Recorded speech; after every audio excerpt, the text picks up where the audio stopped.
So in 1993, I had been a couple years out of college, was making a ton of money, and I ran across an ad for this organization called Compassion International. And I was, fairly new Christian, a couple of years, 3-4 years, still growing. And I thought, wow, maybe this is something a Christian should do. I should get involved in this and help sponsor one of these kids. But then I was torn. I'm like, well, I'm not making enough money. I'm sure God would understand. And in the end, I just remember thinking, you have to go in faith. Even if this is a bad investment, I'm sure God will honor it. 2 or 3 months later, I get this packet in the mail about this little girl from Thailand that I was going to be sponsoring. She was born in 1990, and she was 3 years old. I got this little card with a little picture of her, and I remember looking at this card thinking, wow, this is such a cute little kid. When I looked at this card, I thought, wow, I'm going to make a difference, right? I'm hoping that I get to communicate with this kid. I had all these lofty ideals about what I wanted to say to this child and how I wanted to interact. When the kids turned 18, they aged out of the program. So I continued sponsoring her until she aged out of the program, I guess 15 years. But along the way, I really enjoyed it, and I thought, wow, this is so cool. I wonder what it would be like to be able to sponsor a kid on every continent. How cool would that be? But then again, I thought, well, maybe that's a little bit too ambitious. I'm still not making a ton of money. Maybe I'll wait until I get more established and then just establish a trust fund.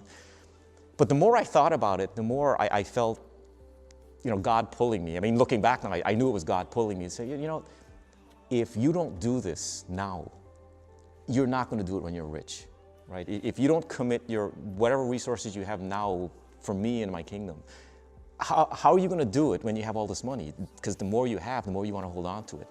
So in the end, I ended up, within that 18-year period, sponsoring about 6 or 7 more children. And I look at these pictures and I think to myself, oh, maybe this is why God gave me this opportunity. Maybe this is why God gave me this job.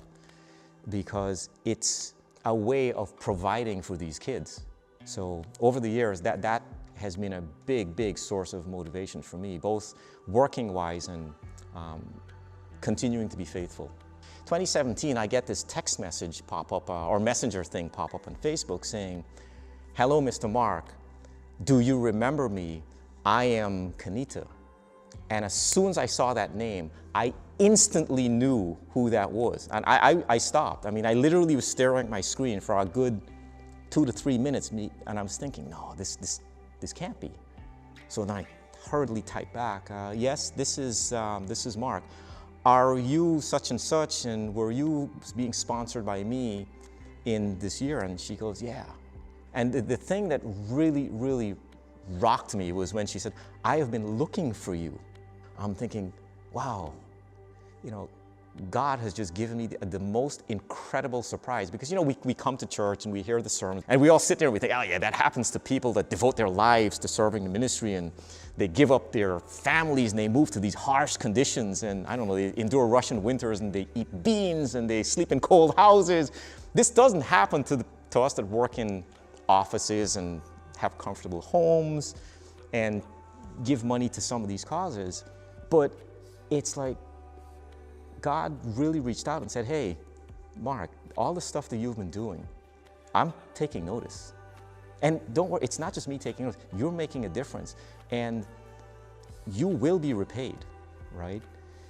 It took 20 years for me to get that text message from that little girl as an adult who is now married, graduated nursing school, and is doing very well. Because I'm connected with her on Facebook. You're doing well when you start posting pictures of your food on Facebook. That's the ultimate.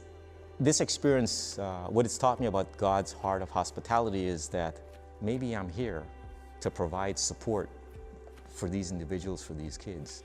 So again, if I have a bad day, I have all their pictures in my office in my home.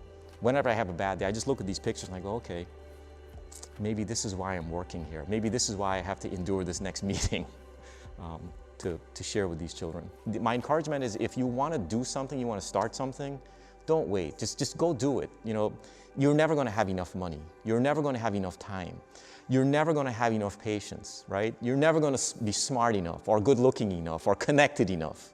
But that's fine, because God doesn't work from our strengths. He's our strength. He works from our weaknesses. So I would encourage you to go do it.